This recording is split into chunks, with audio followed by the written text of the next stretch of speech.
Somehow, this is the first speech I've ever had to give, or if I have given one before, I don't remember it at all.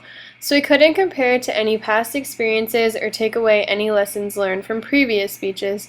My only strategy up until the day before was to just not think about actually giving the speech so I wouldn't psych myself out.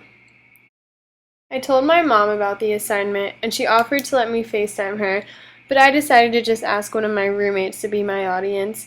Even just performing my speech in front of one person was a little nerve-wracking, and I stumbled over my words at first, but I did it several more times, and each time I improved and I became a little more comfortable giving it.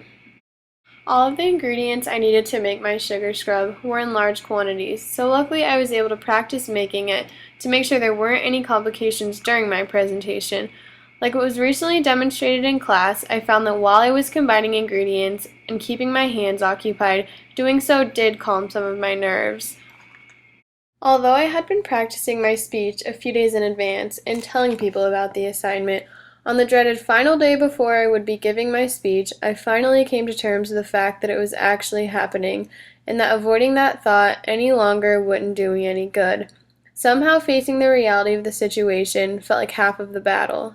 It's hard to predict how you'll feel and what being in front of everyone will be like, but I just told myself over and over that my presentation would only be a few minutes long and then I would be done. I learned on the first day of class that everyone shared the same fear of speaking in front of an audience, so I told myself that the vibe in the room would not be judgmental. Practiced my speech in the mirror before leaving for class. I also printed out a copy of it and read it over in my head during the breaks between my classes. I took the goofy exercises we were asked to do before the speeches began seriously and hoped they would help with my nerves.